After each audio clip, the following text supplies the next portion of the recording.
All right, guys, kind of the last time we get the band together, right? Henry, Marty, Fred, Van, Lee. You know, I look around, the guys that have been there, and how about Rick Wright coming back to ask the first question when I get to it. So last time with the old band, and God willing, maybe we can have a reunion tour one day, right? Do this again. And I do appreciate you guys because through the years, through the good and the bad, you guys have a passion for football, and you have a passion for the questions you ask, and I mean that. I appreciate that very much. You know, obviously, when there's a coaching change, particularly when you're a 2-9 team, that's going to be the press conference, right? That's going to be the press conference, talking about the coaching change. With that said, I hope you guys understand we do have a game this week. So this isn't going to be like a Emmy winning philosophical press conference where we talk about all the life lessons. We try to solve all of UNM football in this press conference. You know, out of respect to the players and particularly the coaches who found out yesterday at about 5 o'clock of the change, it's important that the game doesn't get lost. You know, and I think one thing that I would hope wouldn't get lost, you know, we're way beyond excuses. We're way beyond making safety nets in case it doesn't work when it comes to this game. But I think it is significant to note, I've never in all the years of coaching seen as many injuries. Just that point right there. We're going into this game with our top 5 running backs out of this game. I can go through all the names. Probably for the sake of time, I won't. Top 5 running backs. We have 2 running backs, Bobby Cole and Micah Gray. Both were walk-on players that we put on scholarship. Chad Alexander, the freshman, has played 4 games. And for the good of Chad and the good of who the next coach is, we're not going to play Chad in this game. He deserves to redshirt. So 5 top running backs, not 5 running backs. As we started the season depth chart, the first 5 guys. You go to the quarterback position, our top 3 quarterbacks that we started the season with are out. Trey Hall was number 4. That's the only other scholarship quarterback we have is Trey Hall. You look at the receiver position, arguably our top 4 receivers are out. Elijah Lilly's been out. Jay Griffin's been out basically the whole season. Anu Samoy, Q Drennan. And I don't say that for any other reason that should be credit to these kids and these coaches of the resilience and the fight. That is significant now. That is significant when you talk about those kind of numbers. It's remarkable that we have enough guys to go do it. And that's no slap against the guys who are going to play. The reality is Bobby Cole was the 6th running back. I think Bobby Cole's pretty good. That's why I put him on scholarship. I think Micah Gray's pretty good. I think Trey Hall has a chance to be good. You know, I think it was Marty had asked last week, why not go to Trey Hall? But he was the 4th receiver. You know, I think Jordan, I can keep going. Defensively, the first game of the year with, I think, really 1 or 2 starters back, right? Aaron Blackwell, our bell cow up front, right? Captain, 300-pound nose guard, goes down the first game against Sam Houston. Against San Jose State, Dylan Horton, who I think is an emerging star, outside linebacker, goes down, doesn't play the rest of the season. So I think, you know, before we get into probably what everybody came for, it's important to know that we have seniors going out on that football field. We have a football team going out on that football field again this week. And we have a coaching staff that is going out on this football field again this week with a game left to play and under some very difficult circumstances.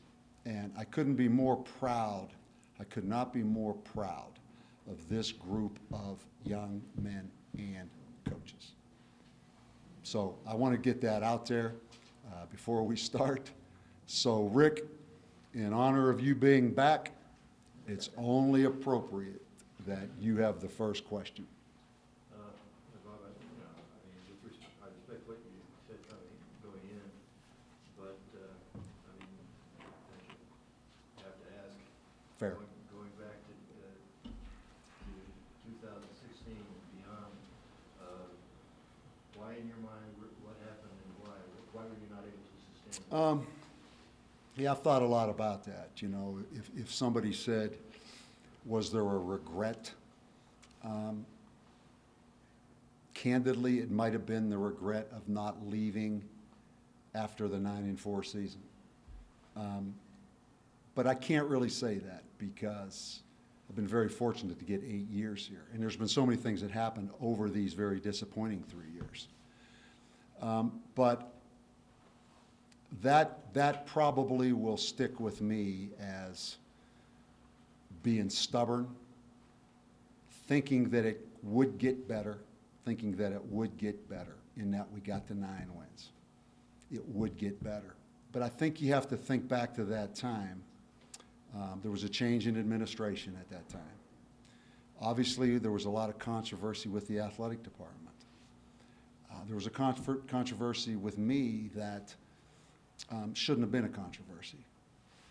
But I could have left after 9-4. And I really believed that staying here, continuity here, I knew it was going to be very difficult, but I thought it would get better. And quite honestly, it got worse. So it's a lot of things. But I take responsibility for it. I am the head coach. I was very fortunate to be here. I got paid a lot of money. I made the choice to stay. I wouldn't trade that, but it's much more complicated.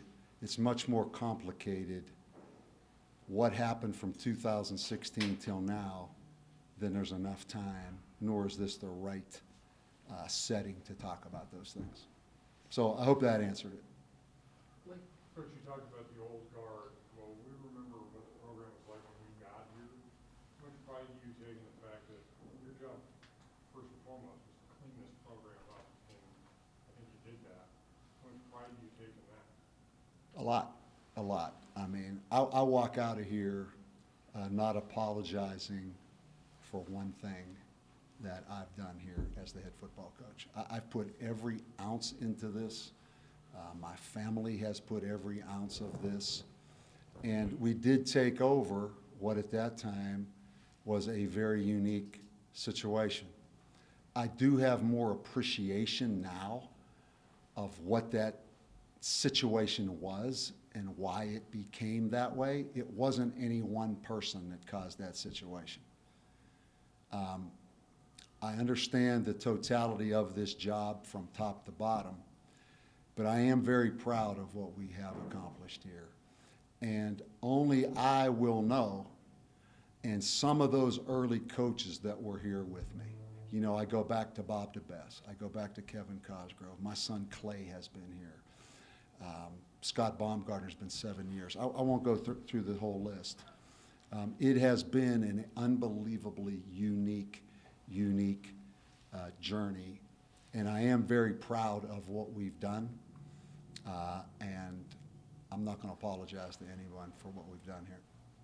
When did you know, when did you think this might be it? Truthfully, there were indications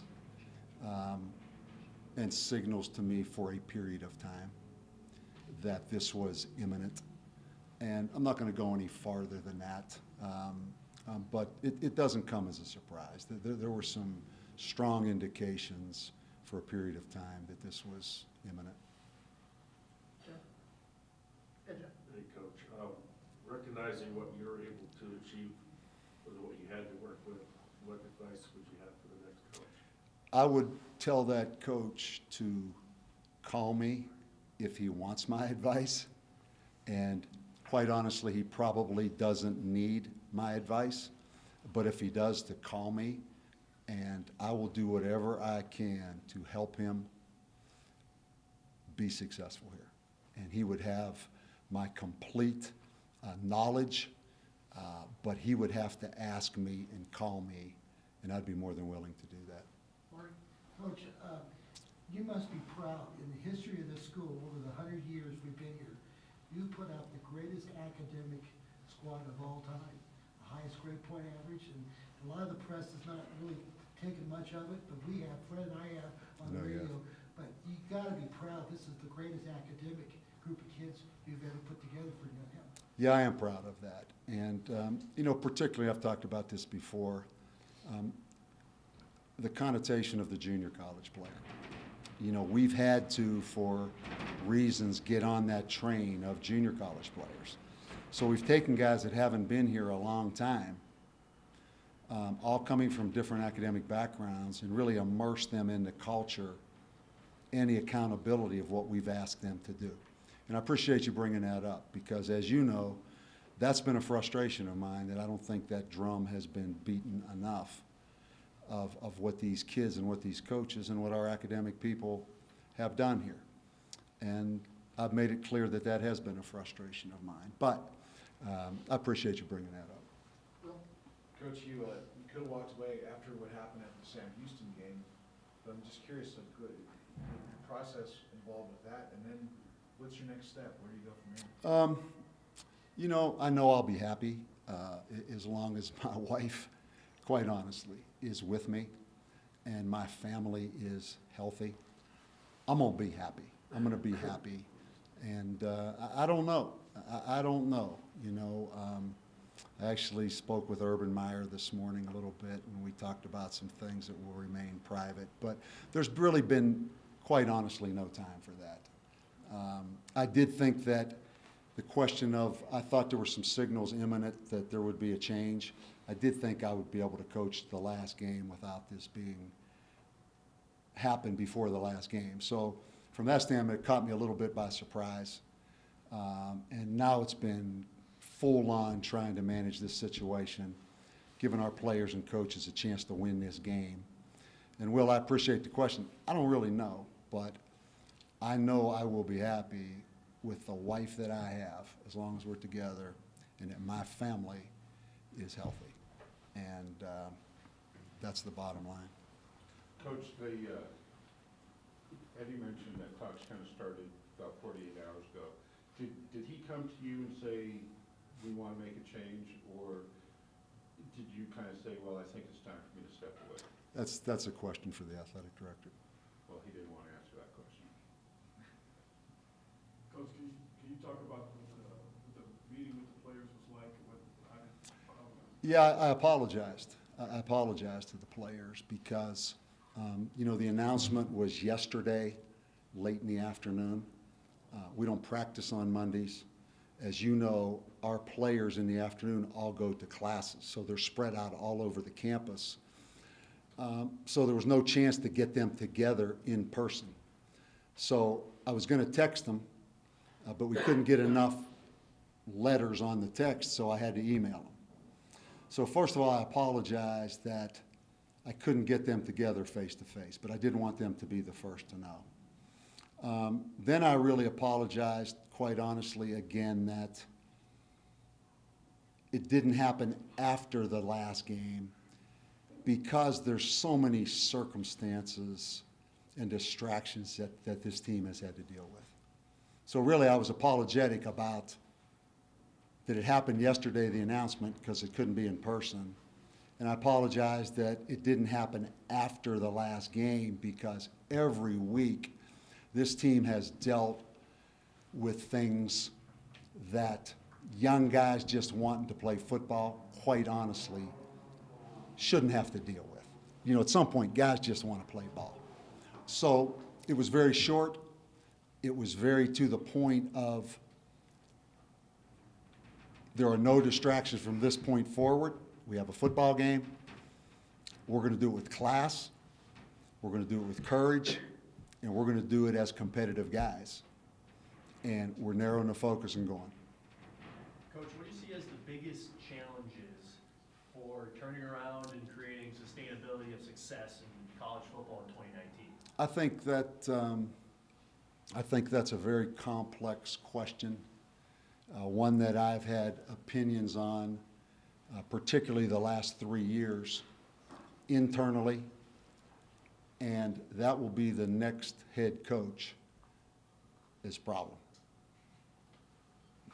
Coach, do you second guess you from going away from the triple option and going to, the spread more? Even though you had great success and you led the nation in rushing and you went to another offense, you have any regrets? Yeah, I thought a lot about that. It's so hard. It's so hard, Henry, at a non-military school to run that true triple option. It just is. It just is. For a lot of reasons I won't go into now. Obviously, the success we had here was really based on that and that offense. I'm the first to recognize that, and I appreciate Bob DeBest for that, and our offensive coaches. We also had some very explosive running backs. We ran the course of it schematically being different, and we ran the course of some of those really explosive backs, right? Jarrell Presley, Terrion Gibson, even Casey Carrier when we first came. I don't second guess myself for that because I think it was the right decision, and I continue to think it was the right decision. The bigger issue was as we went into that world, the injuries at quarterback, all these 3 years, we've had injuries at quarterback where you couldn't, or these last 2 years in particular, we've not been able to keep pieces of that we wanted to, which we intended to do.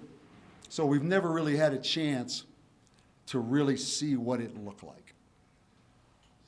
Bob, in the past, you've talked about alignment between the administration and football program.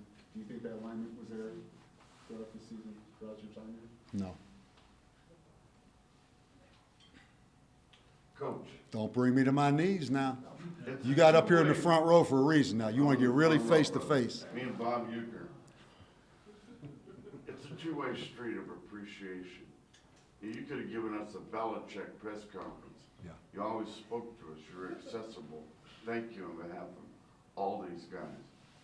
Thanksgiving week, when you count your blessings about this program, what do you count on? What do you look back on and say, that was a blessing? Yeah, thank you for that question. I'd been at ESPN 10 years.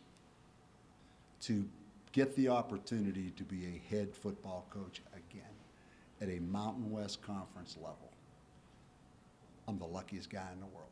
I will always be appreciative of Paul Krebs, Bob Frank, Dr. Schmidley, to give me that opportunity and then give me the support to be able to get that to 9 wins. I will always be appreciative. My daughter, the week after I took the job, who was an attorney in Scottsdale, flew over here. Brian Despain, with my wife, Brian Despain picked up my daughter and my wife. My daughter comes to Albuquerque, takes the bar, becomes an attorney. That night she met Brian Despain, who she'd never met before, and they were married and had my grandson. My son Clay, who played at Arizona State and was a graduate assistant, comes with me right off the bat. I've had 8 years with my son coaching here every day with me. I am so appreciative of the University of New Mexico and those people I mentioned to give me that opportunity. And that's why I stayed after 2016. I owe a lot to this place. I've had 8 years. I've had 8 years at a place where I've had 4 presidents in 8 years here. There's been 3 athletic directors. What am I, the second most whatever coach? Tied for the second longest tenure and the second most games coached. Second most games coached in the history of UNM football, right? I am very, very fortunate. I'm very, very fortunate to have done this, and I will be forever, ever appreciative.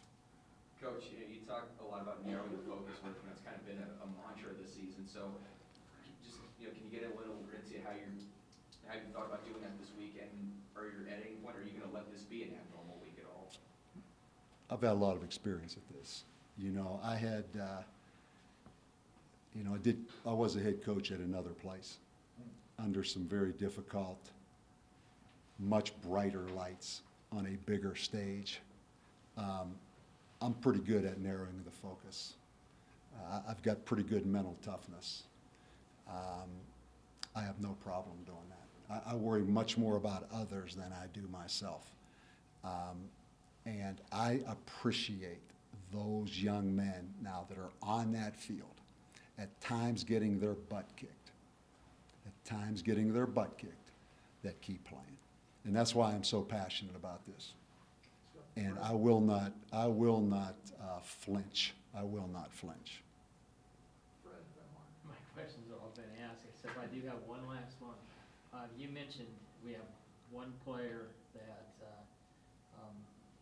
has played 4 games, that's a freshman, that's not gonna play. Is there any other ones you have on the team that won't be playing tomorrow? Off the top of my head, no, we're not at that critical stage yet with anybody else. One other thing, Javon Mosley got invited to the NFLPA Players Association game, which is a huge honor for Javon Mosley. Couple more or one more, anybody else? Will you broadcast again? I'll probably have an opportunity to do that. Will I coach again? Probably have an opportunity to do that. For right now, my house will be for sale today.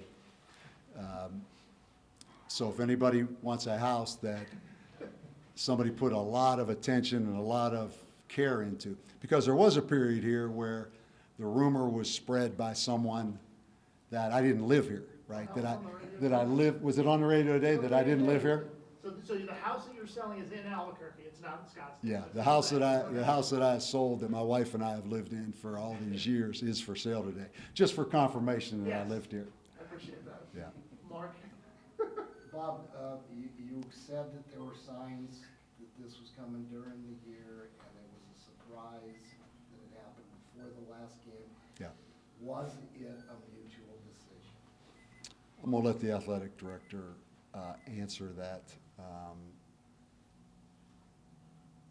period.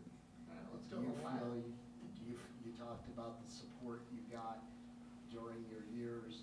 You didn't mention the current administration. Do you feel the support from the current administration was lacking for what you needed during? You know, I've made I take pride in doing things the right way.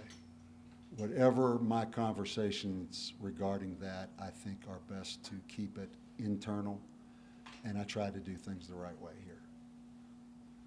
Well, we started it with Rick, we'll end it with Rick. The team picture at Boise State, which ticked off Boise State, no end.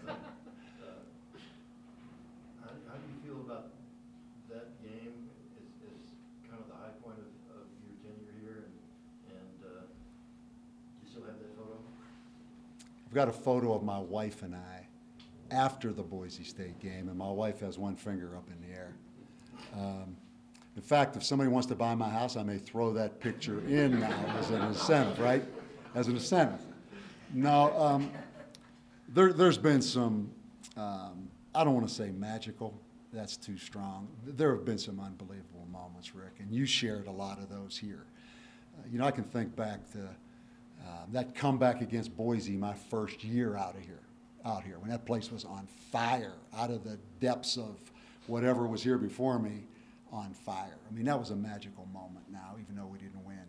Going over there to Hawaii and winning our 4th game that first year, beating UTSA in the bowl game, right? And people just saying, Coach, thank you, thank you. We've been here, we've lived here this many years, thank you. There's been a lot of highs and a lot of lows, but I wouldn't trade it. I wouldn't trade it for the world. I am very, very fortunate to have been here. Okay? Pardon? There's a good chance. But honestly, only if it is in a constructive way to use the experience that I've had to make it constructive for young administrators, young coaches, maybe young broadcasters, maybe young student athletes, only if it's in a constructive way. Because I've seen the good and the bad. I've seen the good and the bad. And I would never do anything in a vindictive way at all. It would be in a positive way of using my experience. Okay, man, appreciate you now.